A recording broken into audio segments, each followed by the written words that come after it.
Une seule organisation estudiantine portera désormais la voix des étudiants de l'université d'Abomey-Calavi auprès des autorités étatiques. C'est ce qu'on peut retenir du décret définissant les modalités de collaboration des organisations estudiantines avec l'État et les autorités des universités publiques en République du Bénin. Et c'est ce qui justifie d'ailleurs l'effectivité de ces élections. À qui les étudiants vont-ils confier cette mission pour les 3 prochaines années?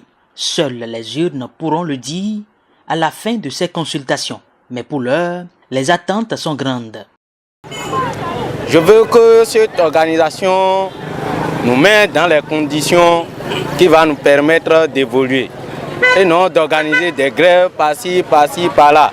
Parce que nous savons que le gouvernement en place, s'il dit B, il ne dit plus A. Je n'attends d'elle que ce que je peux lui apporter. Je crois que c'est ce que nous avons toujours fait, défendre les étudiants, donc je n'attends d'elle que ce que je peux lui apporter.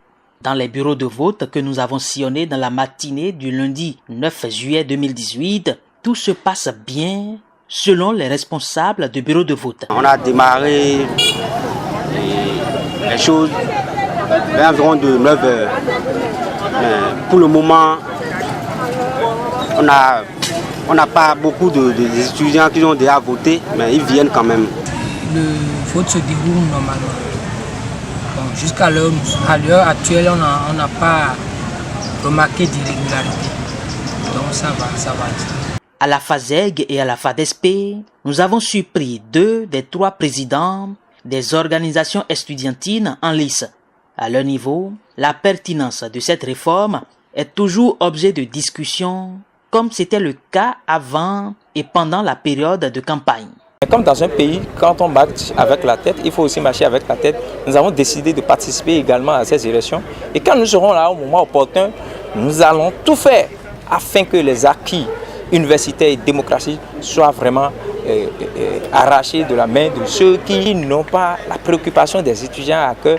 Nous allons tout faire pour pouvoir arracher les acquis universitaires et démocratiques de la main de ceux-là. Nous avons décidé de nous conformer à cette volonté du gouvernement qui consiste à réorganiser le mouvement à travers des élections. Et donc nous y sommes désormais. Et nous venons d'accomplir notre devoir civique. Et dans l'ensemble, tout se passe très bien, sauf qu'il y a quelques ratés. Les résultats seront connus en milieu de semaine et selon le décret, l'organisation qui obtient 40% des suffrages exprimés va représenter les étudiants auprès du gouvernement. Elle laissera donc les discussions entre autorités rectorales et étudiants à l'organisation qui va s'en sortir avec 30%.